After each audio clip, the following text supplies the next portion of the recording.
लेकिन चूंकि फ्लेवर आज रेलवे का है, तो रेलवे के साथ साथ हमने कल एनआरबी बिडिंग थी, तो उसको दोनों को मिक्स करें तो एक कंपनी है जो इसमें काम करती है और थोड़ा टिकट साइज बड़ा है, लेकिन उसका नाम है टिमकेन इंडिया।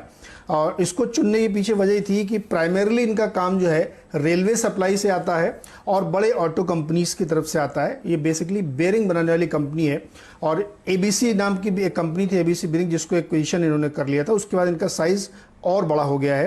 तो ये कंपनी हमने इसलिए चुनी है क्योंकि रेलवे के साथ साथ ऑटो कंपनीज के लिए, और जिस तरीके के नंबर्स कल आए हैं, आप एस्कॉर्ट्स की कमेंट्री सुनिए, वहाँ पे तेज़ी दिख रही है। आप महिंद्रा की ट्रैक्टर सेल देखिए, वहाँ पे है। बजाज और हीरो में देखिए, वहाँ पे भी। तो ऑटो सेक्टर का जो रिवाइवल है उसका फ़ायदा होगा। और जो आज रेलवे की बड़ी खबर आई कि वहाँ पे पूरा कॉर्पोरेट रिस्ट्रक्चरिंग की जा रही है, कंपनियों को ज़्यादा कामकाज की स्वतंत्रता मिलेगी, उसका फ़ायदा इनको होगा। और पीयूष गोयल का आप ट्वीट देखें जहाँ पे बहुत सारे नए लोकोमोटिव्स की बात वो कर रहे हैं, उसमें काम आएंगे टिमकिन की बेयरिंग्स, चूंकि इंडस्ट्रियल और बड़े साइज़ की बेयरिंग्स बनाते हैं।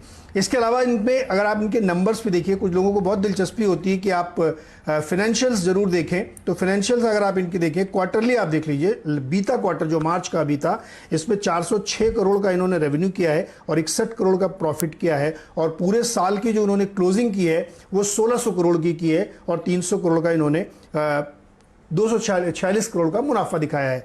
तो इस दौर में भी कंपनी अपने रेवेन्यू को मेंटेन कर पाई। और मैंने कल भी एनआरबी के समय कहा था कि आप हमेशा जब रिजल्ट देखें तो उसमें मार्केट शेयर कितना है, मेंटेन है कि गिरा है, और रेवेन्यू, क्योंकि प्रॉफिट ऊपर नीचे होता है कई बार टैक्स की वजह से, कई बार वन ऑफ की वजह से। लेकिन अगर ये दो कंपनी मेंटेन कर रही है तो इसका मतलब कंपनी का धंधा चल रहा है।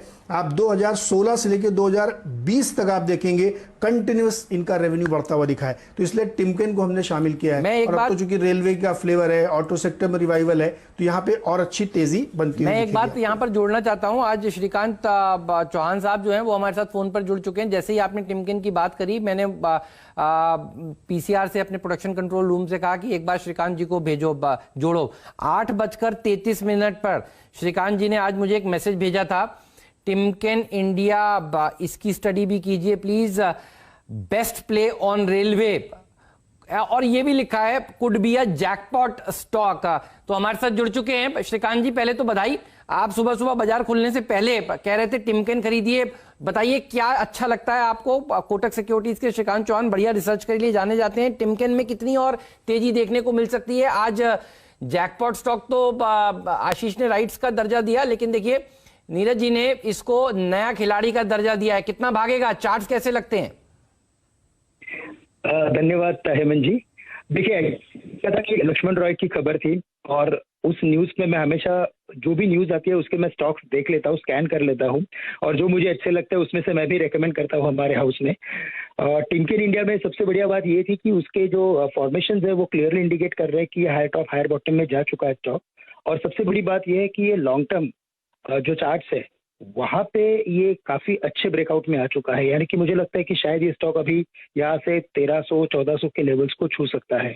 और शॉर्ट टर्म में, क्योंकि आशीष जी हमेशा इसे कवर करते हैं, कोई ना कोई एक स्टॉक चूज कर लेते हैं वो जैकपॉट स्टॉक, तो एक उसी लॉजिक पे मैंने जस्ट एक बताया था कि ये जैकपॉट स्टॉक हो सकता है करके। लेकिन टेक्निकली अगर आप देखेंगे तो वेरी शॉर्ट टर्म में मुझे लगता है कि शायद ये स्टॉक आज जो अगर शायद 20% का सर्किट होगा तो ये 20% के सर्किट को भी छू सकता है, क्योंकि न्यूज फ्लो काफी स्ट्रांग है।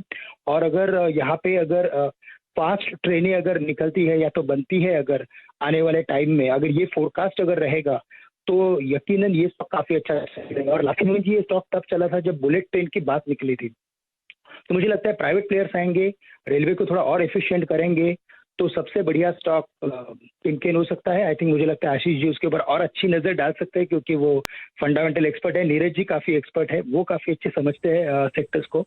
तो ये अच्छा स्टॉक मुझे लग रहा है। और टेक्निकली इसे बाय करने के लिए अगर कोई स्टॉप लॉस रखना है तो अभी मुझे लगता है कि एक 950 का स्टॉप लॉस रखे और एक लॉन्ग टर्म टारगेट 1400 का सेट कर ले।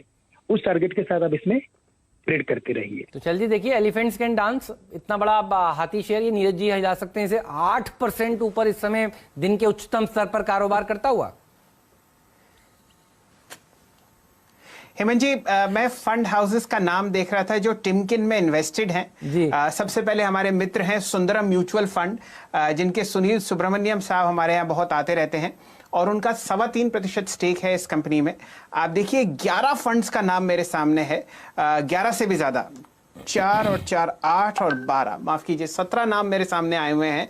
और यहाँ पर आप देखिए बहुत ही शानदार, इसमें जहाँ पर डेट बहुत कम है, इस कंपनी में आपको कम से कम 17 म्यूचुअल फंड्स का स्टेक आता हुआ दिखेगा, जो एकदम मेरे सामने है। और जो पेरेंट है सिंगापुर के, उनका लगभग इसमें आपको 68% स्टेक आता हुआ दिखेगा। एमएनसी कंपनी है।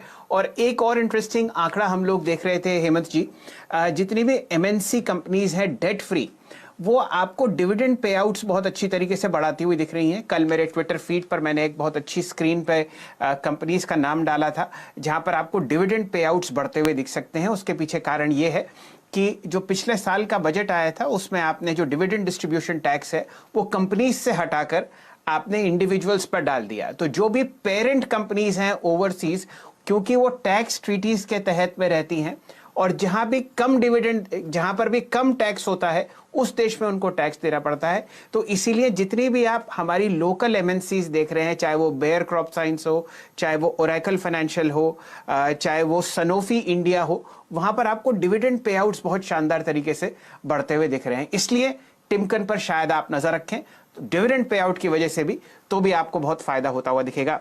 नीरज जी एक शानदार तरीके से कमल खिलाते हैं पूरे बाजार में। हेमंत जी अब आपकी बारी।